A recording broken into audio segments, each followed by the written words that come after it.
人類清除計劃在2019年疫情席捲全球之後，地球似乎進入了低谷期。今天傳來了50萬年一遇的小行星撞擊，明天聽到了数百年一遇的澇災，後天就碰上了20年一遇的經濟大蕭條。似乎在這4年的時間裡，我們始終處於多災多難的環境中。這不由得令人想到了10多年前的一個視頻。視頻中的男子為全世界講述了一個恐怖事件，那便是人類清除計劃。到了如今，也被西方稱之為薩克遜計劃。這個男人叫做比爾·瑞恩，他表示此計劃出自一名共濟會成員之口。可能有觀眾老爺對於共濟會不太了解，可以移步主頁觀看共濟會的介紹。總的來說，這是一個極度崇拜權力和金錢的組織，內部的成員也都是上層社會的精英人士，其中最為出名的便是愛因斯坦和牛頓等人。共濟会成立的初衷便是建立一個由薩克遜人主導的世界。很長一段時間裡，共濟會都和各種大事件相關。傳說就連泰坦尼克號的沉沒也有他們的參與，目的就是為了幫英國白星船運公司緩解財務危機。之所以流出這個說法有4個原因。首先，英國白星船運的老板約瑟夫便是共濟會成員。其次，原本應該出現在泰坦尼克號出運航的他却突然变卦。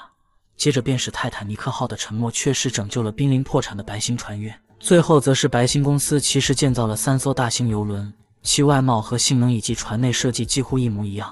所以就算到了如今，也有很多西方人士覺得此處有貓膩。好了，書接上文，人類清除計劃被共濟會提出之後，很快引起轟動。人們通過視頻中的男子得知，共濟會打算通過覆蓋全球的病毒，或者引起第3次世界大戰和經濟危機，亦或是重點滅絕第3世界落後國家等手段展開清除計劃，甚至還非常詳細地計劃了金融危機。其實在這則視頻剛剛發布的時候，並沒有引起太多人的注意。大部分網友看完之後只覺得他是一個患有臆想症的炒作者，畢竟當時的人們根本不相信會有那麼一批人，或者一個組織有如此大的能力可以左右整個世界。但時間到了2019年末2020年初的時候，疫情的肆虐給全世界按下了暫停鍵。此時蝸居在家中的網友再次想起了這條視頻，因為比爾·瑞恩曾經提到過類似的關鍵詞，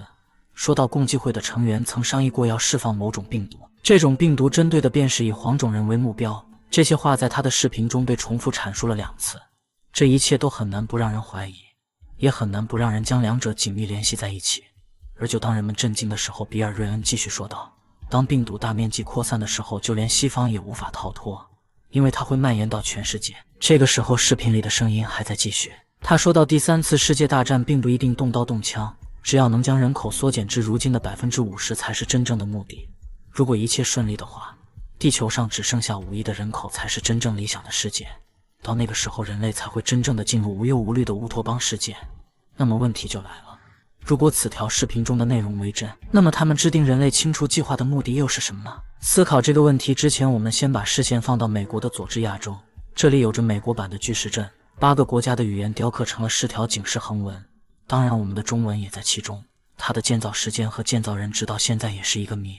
沒人知道巨石陣的由來。所以美國人只能稱其為佐治亞州引導石或者人類進展紀念碑。但你如果仔細閱讀上面的文字，絕對會汗毛炸立，因為8個國家的文字雕刻的10條警示橫言講述的內容非常一致。第1條便是保持人類5億以下與大自然永恆共存，接下來的內容也都是圍繞着此話描述。第10條便是不要做地球上的毒瘤，給大自然留點餘地。至於人類清除計劃到底是真是假，幾分真幾分假，或許我們永遠無法得到確切的答案了。